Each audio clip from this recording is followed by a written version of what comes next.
Hello students, as you can see our today's topic is written on the board already. It is exercise 5C from the textbook. Okay,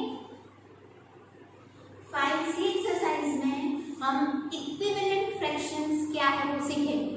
ठीक है, equivalent fraction क्या है वो तो मैंने आपको बता दिया है. अब equivalent fraction means what? Equivalent fraction is obtained by multiplying and or dividing the numerator and the denominator of a fraction by the same non-zero number. Non-zero means zero के सिवा का कोई भी नंबर आप अगर फ्रैक्शन के साथ denominator में न्यूमरेटर में सेम नंबर मल्टीप्लाई करते हो और सेम टू सेम नंबर आप डिवाइड करते हो. ओके, जीरो के सिवाय का कोई भी नंबर. सी अगर मुझे 4.5 का इक्विवेलेंट फ्रैक्शन लिखना है तो मैं अपने हिसाब से कोई भी नंबर यहाँ पे मल्टीप्लाई कर सकती हूँ जीरो के सिवा. 4/5 will be multiplied by 2/2, so it will give you 8/10. Okay, 4 2s are 8 and 5 2s are 10. मैंने 2 मल्टीप्लाई किया. आप कोई भी नॉन जीरो नंबर मल्टीप्लाई करके इक्विवेलेंट फ्रैक्शन ऑब्टेन कर सकते हो. But the condition is that the number that you are multiplying should be the same in denominator and numerator. कोई भी नंबर आप मल्टीप्लाई कर सकते हो लेकिन फिर वो डिनोमिनेटर में न्यूमरेटर में सेम टू सेम नंबर ही मल्टीप्लाई करना पड़ेगा. डिनोमिनेटर में 2 मल्टीप्लाई किया, न्यूमरेटर में 5 मल्टीप्लाई किया, ऐसे नहीं चलता है. ठीक है. सी अब इसके लिए मुझे कोई दूसरा अगर फ्रैक्शन इक्विवेलेंट लिखना है तो मैं 13/13 मल्टीप्लाई करूंगी. 4 13s are 52 and 5 14s are 65. तो ये भी हो गया मेरा. लेकिन मुझे ध्यान क्या रखना है कि जो नंबर मैं मल्टीप्लाई कर रही हूँ या तो डिवाइड करूंगी वो न्यूमरेटर एंड डिनोमिनेटर में सेम होना चाहिए. ठीक है. अभी कोई और आपको फ्रैक्शन दिया है फॉर एन एग्जांपल 27/9, तो इसको मैं डिवाइड करके भी ऑब्टेन कर सकती हूँ क्योंकि यहाँ पे कॉमन फैक्टर या तो HCF आना पॉसिबल है. तो I will divide it by the same non-zero number 3. 3 के टेबल में 27 कब आता है and 3 के टेबल में 9 कब आता है. ओके, तो ये हो गया 9/3 इसका इक्विवेलेंट फ्रैक्शन. ओके, ये इसका इक्विवेलेंट फ्रैक्शन हो गया.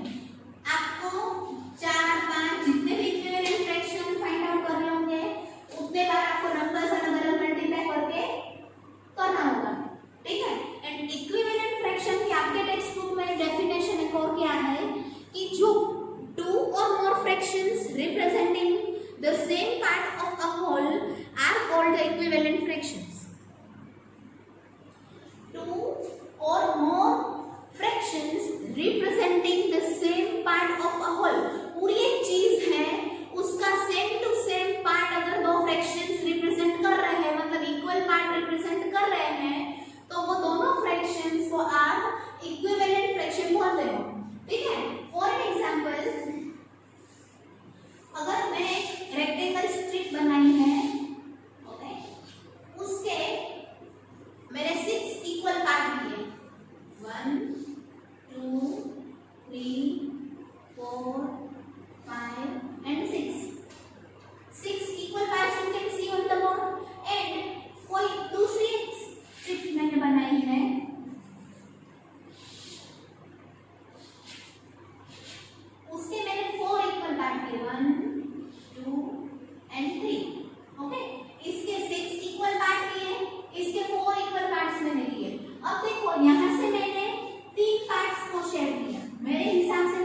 your textual definition. And how will you obtain the equivalent fractions?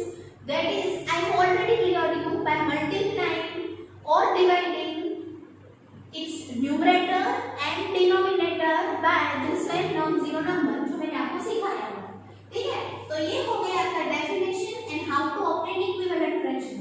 So we'll move to the exercise now and we'll solve some of the sums from the exercise. Question number 1 of the exercise is 5 equivalent fractions given है आपको. Okay, write 5 equivalent fractions of the given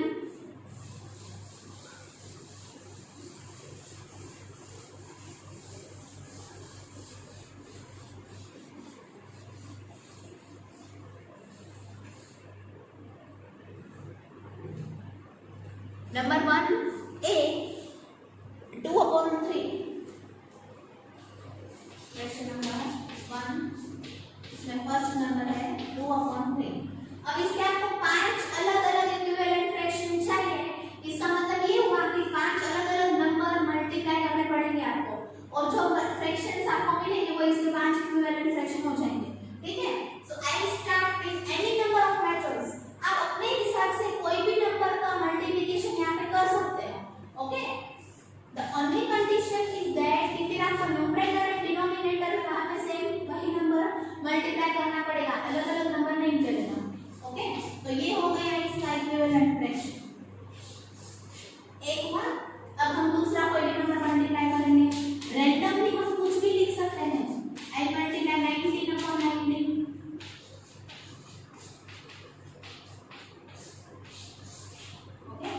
दो equivalent fraction हुए.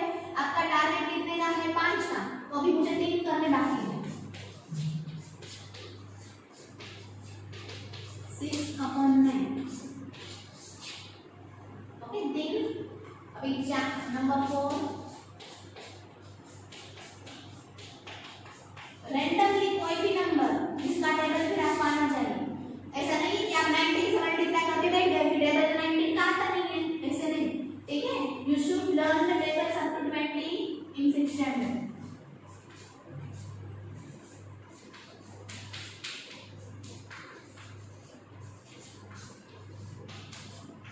ये हो गए आपके 5 equivalent fractions of 2/3. 2/3 को different 5 number से मल्टीप्लाई करके आपने ऑब्टेन किया है 5 equivalent fraction. So this way you will do. Now I am doing the last one, that is number 8 of the question number 1. First and last numbers I am doing in between जितने भी numbers है वो आप खुद करोगे, ठीक है? The last one is 5/12 multiplied by 12/12. Okay, 12 5s are 60 and 12 12s are 144. ये हो गया एक. आप यहाँ पे 12 के बदले कोई और नंबर भी ले सकते हो, ठीक है? इट्स नॉट नेसेसरी कि जो मैं नंबर्स मल्टीप्लाई कर रही हूँ वही आप मल्टीप्लाई करोगे तो राइट जाएगा. यहाँ पे आंसर्स अलग हो सकते हैं मेरे और आपके.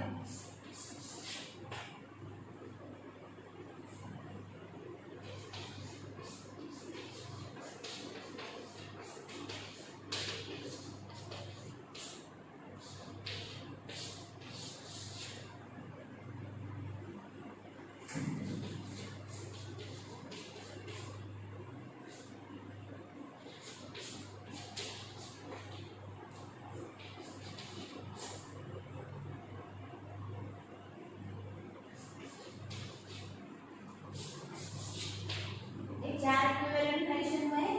अब हम 5वां लास्ट वन करेंगे. See you can not multiply by 1/1. 1/1 से मल्टीप्लाई करोगे तो आपको सेम टू सेम वही फ्रैक्शन मिलेगा. तो यहाँ पे आप 1/1 मल्टीप्लाई मत करना, ठीक है?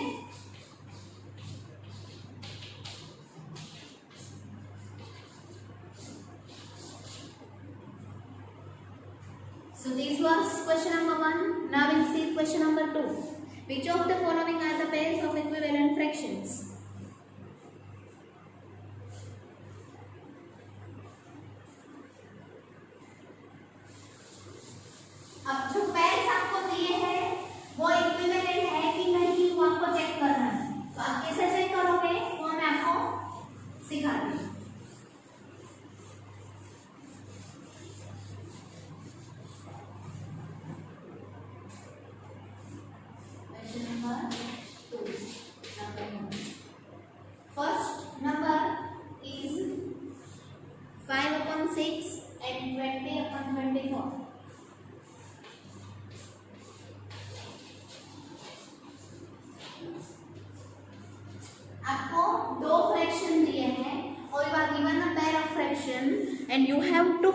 out whether it is a pair of an equivalent fraction or not. For that, what will you do? You will cross multiply and find out the answer. 5 will be multiplied by 24, okay, and 20 will be multiplied by 6. 5 24s are 120 and 26 are also 120. दोनों side पे product equal हो रही है, इसलिए ये equivalent है, okay, ये equivalent है. फिर next number 2, 3/8 and 15/40. 15/40. Here the same method, cross multiply. 3 will be multiplied by 40 and 15 will be multiplied by 8. 3 40s are 120. 15 8s are 120. दोनों इक्वल हैं, इसलिए दोनों हो गए इक्विवेलेंट. ठीक है. नाउ नंबर 3, जहाँ पे दोनों क्रॉस प्रोडक्ट्स इक्वल नहीं होंगी वहाँ पे वो इक्विवेलेंट फ्रैक्शन नहीं होंगे, तो वहाँ पे हम क्या लिखेंगे? Not equivalent. ठीक है. Number 3 is 4/7, 16/21.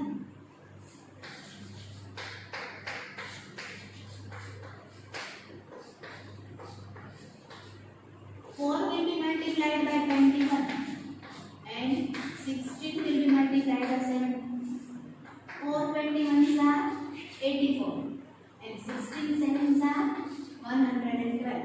तो अब देखो दोनों साइड में प्रोडक्ट है वो अलग अलग हो रही है. ठीक है. Cross products are different, so the fractions are not equivalent. What will be that? Not equivalent.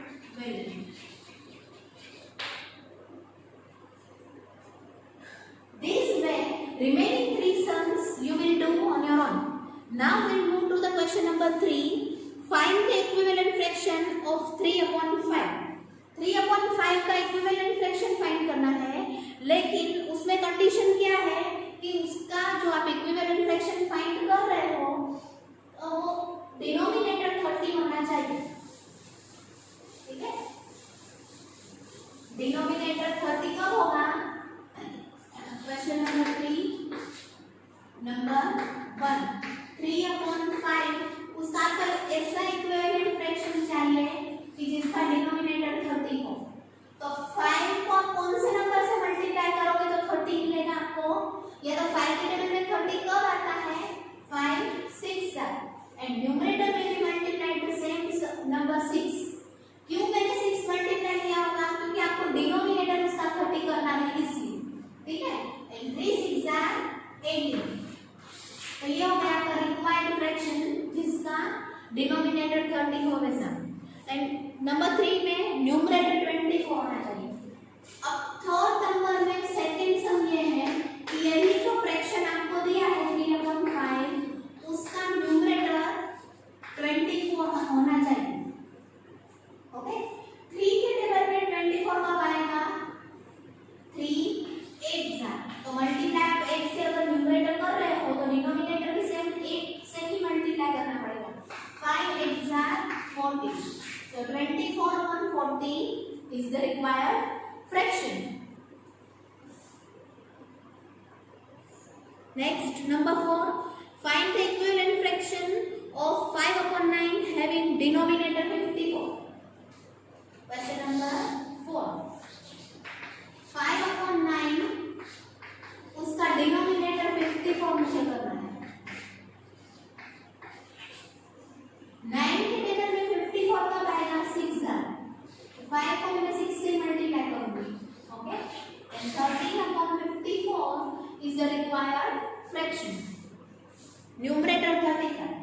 अब इसे फ्रैक्शन को लेना है 5/9 को एंड उसका आपको न्यूमरेटर 35 करना है. 5 को कौन से नंबर से मल्टीप्लाई करोगे तो आपको 35 मिलेगा? 7 से. So this is your question number 4. Now question number 5. करना, ठीक है। जैसे मैंने थर्ड एंड फोर्थ किया है वैसे 5 आप खुद ट्राई करना अपने आप से करने के लिए। Now 6 number I am doing on the board, that is find the equivalent fraction of 24 upon 30 having numerator 4.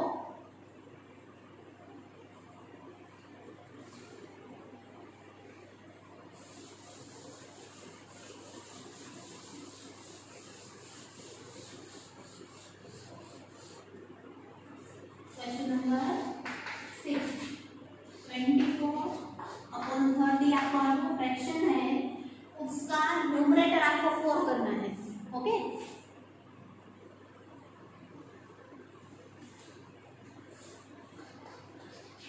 देखो थर्ड एंड फोर्थ नंबर में आपको जो इक्विवेलेंट फ्रैक्शन फाइंड करना था उसका न्यूमरेटर या तो उसका डिनोमिनेटर जो मेन ओरिजिनल फ्रैक्शन है उससे बड़ा करना था आपको, ठीक है। यहाँ पे भी देखो 5/9 इसका आपको न्यूमरेटर सॉरी डिनोमिनेटर 54 मतलब 9 से तो बड़ा होगा ना 54, तो जब आपको बड़ा करना था तब आपने मल्टीप्लाई किया। अब यहाँ पे आपको जो नंबर गिवन है न्यूमरेटर में 24 उससे आपको छोटा करना है आंसर, तो बड़ा करने के लिए अगर मल्टीप्लाई करना पड़ता है तो कोई पर्टिकुलर गिवन नंबर को बड़ा छोटा करने के लिए आप डिवाइड करते हो, okay. When you can not understand when to divide and when to multiply, you should remember कि जब कोई नंबर मल्टीप्लाई होता है तो वो बड़ा हो जाता है and when you divide any number with the other number it becomes smaller than the original one, okay. So here what will we do, we will multiply by we will divide by a particular number so that the numerator becomes 4. कोई ऐसा number मुझे चाहिए जिसके साथ मैं divide करूंगी तो 24 numerator है वो छोटा होकर 4 बन जाएगा, ओके। 4 के टेबल में 24 कब आता है 6 ना, तो we will divide the numerator and the denominator of a fraction by 6/6, okay. अब 6 के टेबल में 30 कब आता है 5 से, तो ये हो गया आपका answer 4/5। Now question number 7, find the equivalent fraction of 36/48 with numerator 9।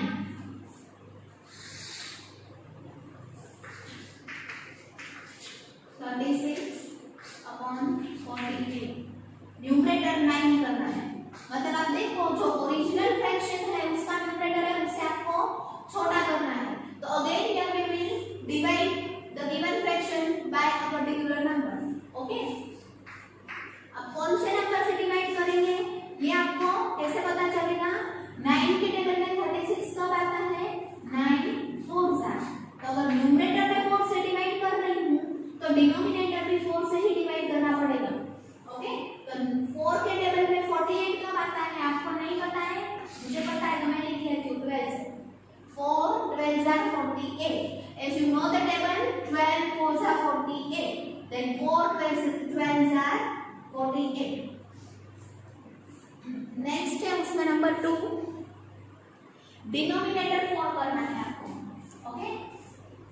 36/48 जो फ्रैक्शन है इसका डिनोमिनेटर आपको 4 करना है, ओरिजिनल जो नंबर है उससे छोटा डिनोमिनेटर करना है, इट मींस आपको डिवाइड करना पड़ेगा।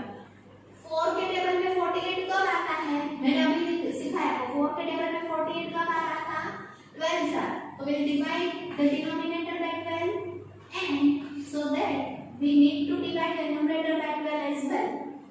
12 के टेबल में 36 कब आएगा 3 सा, 3/4 is the required fraction। Question number 8 आपको खुद करना है। क्वेश्चन नंबर 9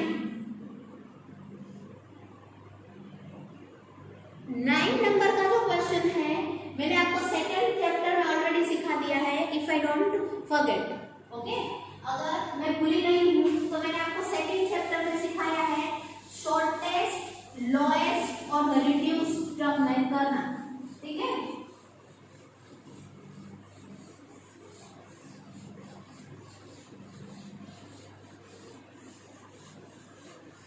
क्वेश्चन नंबर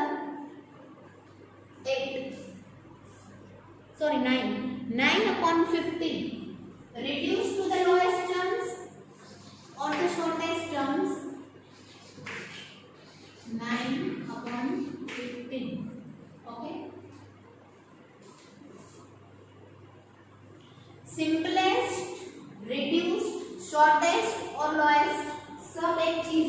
ठीक है, क्या मैंने आपको बताया कि शॉर्टेस्ट, सिंपलेस्ट और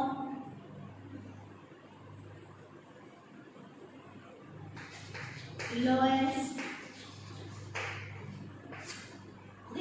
ये सब करने के लिए आपको ये फ्रैक्शन को क्या करना पड़ता है, रिड्यूस करना पड़ता है। रिड्यूस मतलब घटाना पड़ता है, कम करना पड़ता है। और फ्रैक्शन को कम करने के लिए मैंने अभी आपको सिखाया है, आप डिवाइड करते हो, ठीक है। अगर फ्रैक्शन को ओरिजिनल फ्रैक्शन से बढ़ाना है तो कोई नंबर से मल्टीप्लाई करते हैं, और अगर कोई फ्रैक्शन को ओरिजिनल फ्रैक्शन से घटाना है तो आप डिवाइड करते हो। तो शॉर्टेस्ट, सिंपलेस्ट और लोएस्ट का मतलब क्या है कि आपको गिवन फ्रैक्शन है उसको कम करना पड़ेगा, रिड्यूस करना पड़ेगा। एंड कम करने के लिए आप क्या करते हो, डिवाइड। ओके, अब डिवाइड कौन से नंबर से करोगे ये किसको पता चलेगा, HCF। ओके, न्यूमरेटर 9 एंड 15 का जो HCF नंबर होगा उससे आपको डिवाइड करना है, रिड्यूस करना है। ओके, 9 एंड 15 का HCF क्या होगा। अब HCF मुझे नहीं आता है सर नहीं बोलना, क्योंकि मैं ऑलरेडी आपको सिखा चुकी हूँ सेकंड चैप्टर में। HCF of 9 and 15 is equals to 3, ठीक है। So we'll divide the given fraction by 3 upon 3। अब मैंने 3 upon 3 से क्यों डिवाइड किया है, because, so this is the sign of because, okay, 2 dots on the upper side and 1 dot on the lower side, therefore की जो आप sign करते हो उससे opposite sign हो गई। because HCF of 9 and 15 is 3, that's why we have divided it by 3 upon 3। पहले HCF number से हम डिवाइड करेंगे, ठीक है। 3 के टेबल में 9 कब आएगा, 3 आएगा, 3 के टेबल में 15 कब आएगा, 5 आएगा। So this 3 upon 5 is the shortest, simplest or the lowest form of 9 upon 15। Okay, ये मैंने आपको ऑलरेडी करवा दिया है, तो इसके मैं बहुत सारे सम्स बोर्ड पे नहीं करूंगी।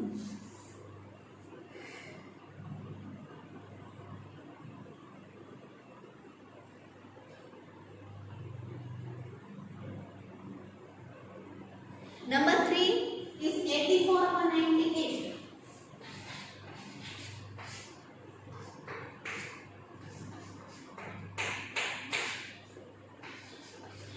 will be divided by 14 upon 14, okay, as the HCF of 94 and 98 is equals to 14। Your guarantees। अब दो सम मैंने बोर्ड पे करना है, बाकी के क्वेश्चन नंबर 9 के सारे सम्स आपको ट्राई करना है, ठीक है, because they all are not new to you anymore. Number 10, show that each of the following fractions is in the simplest form. ये भी मैंने आपको करवाया है, सिंपलेस्ट फॉर्म में है, ये आपको शो करना है। तो how will you show that they are in the simplest form. अगर उनका HCF 1 होगा, न्यूमरेटर एंड डिनोमिनेटर में जो नंबर है उनका HCF करना है, अगर वो 1 होगा तो वो फ्रैक्शन सिंपलेस्ट फॉर्म में है, ठीक है।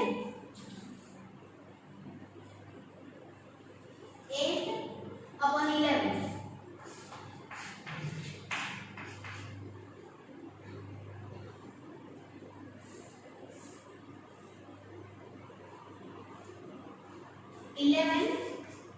आप लिखोगे क्या सबसे पहले, year 11 is a prime number। आपको ऑलरेडी पता है प्राइम एंड कंपोजिट नंबर का क्या, 11 is a prime number, therefore HCF of 8 and 11 is 1। Okay, जिसका HCF 1 होता है वो ऑलरेडी सिंपलेस्ट फॉर्म में होता है, therefore 8 upon 11 is in the simplest form। Common factor 1 ही होना चाहिए, 1 के सिवा सिंपलेस्ट फॉर्म में होता है, ठीक है। अब 9 बाकी के सारे आप खुद करोगे, ठीक है। 9/14, तो 9/14 में क्या है कि कोई भी नंबर प्राइम तो नहीं है, लेकिन फिर भी उनका एचसीएफ या तो कॉमन फैक्टर है 1 ही हो रहा है, okay. Second number 9/14, there is no common factor between 9 and 14 other than 1. Therefore, 9/14 is simplest form. इन दोनों का कॉमन फैक्टर 1 के सिवाय कोई और नंबर नहीं है, ओके। तो ये भी अपने आप से हो गया सिंपलेस्ट फॉर्म। यहाँ पे क्यों कॉमन फैक्टर 1 के सिवा कोई और नंबर नहीं हो सकता है, क्योंकि यहाँ पे 11 प्राइम नंबर है इसलिए, ठीक है। तो ऐसे आप रीजंस लिख के जो सिंपलेस्ट फॉर्म में क्यों है का आंसर लिखते जाना, ठीक है। Number 10 I am leaving for you to do, okay. Now question number 11 and the last one of the exercise 5C.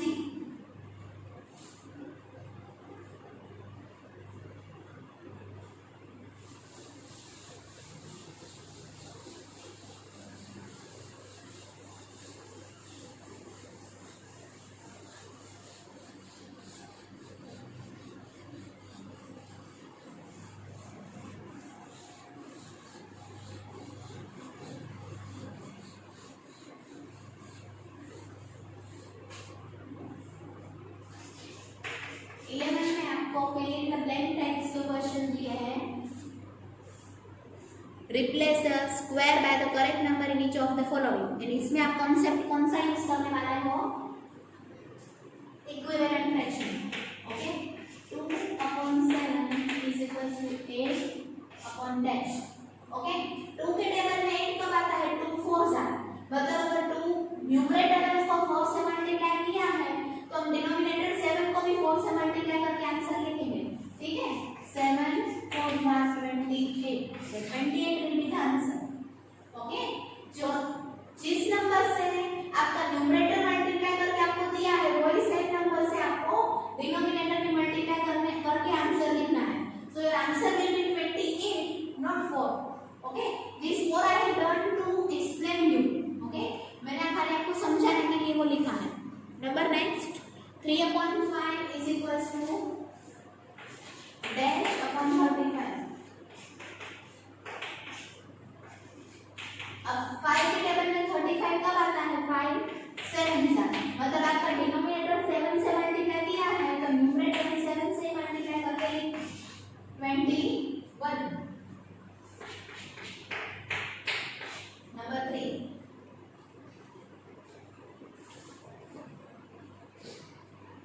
5/8 is equals to 20/dash।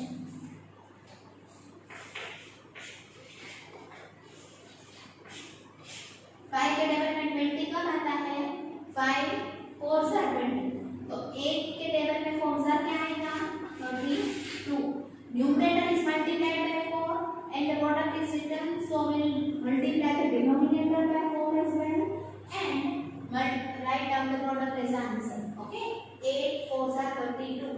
क्यों मैंने 4 से मल्टीप्लाई किया, क्योंकि आपको 5 को जो क्वेश्चन में 4 से मल्टीप्लाई करके आंसर दिया है, इस 8 को भी हम 4 से सेम नंबर से मल्टीप्लाई कर सकते हैं। Number 4 45/60 is equals to 9/dash।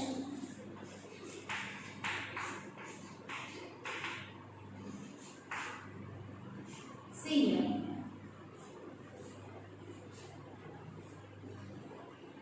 Numerator जो था वो एक्चुअली बढ़ा करके आपको दिया था, ठीक है। न्यूमरेटर डिनोमिनेटर बढ़ा करके दिया था या तो न्यूमरेटर बढ़ा के दिया था, मतलब मल्टीप्लाई किया था। अब यहाँ पे आपको न्यूमरेटर जो ओरिजिनल है उसे घटा के कम करके दिया है, मतलब ये नंबर आप किसी से डिवाइड तो 9 के टेबल में 45 कब आता है? 9 5 जा 45 होता है, तो 45 से आप डिवाइड क्या करोगे? 5। ठीक है, अगर आपका न्यूमरेटर डिवाइडेड बाय 5 है तो डिनोमिनेटर भी डिवाइडेड बाय 5 ही होगा। Okay, 60 will be divided by 5, that means 5 के टेबल में 60 कब आएगा? 12 सर। ओके, 40 upon 56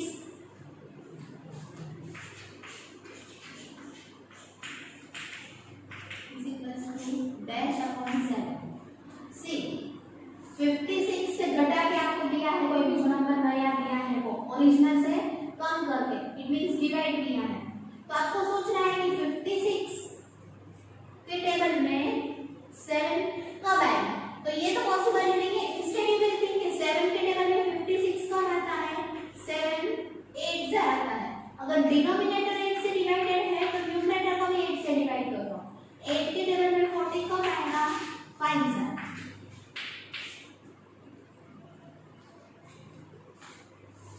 42 upon 54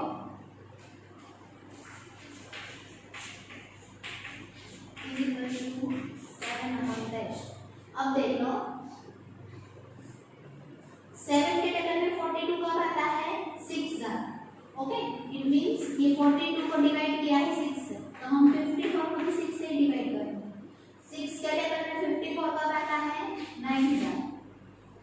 तो ये हो गया आपका question number 11 and the last one of exercise 5C. With this question number 11, we are ending up our exercise here and our lecture for today as well. Thank you everyone for watching my video.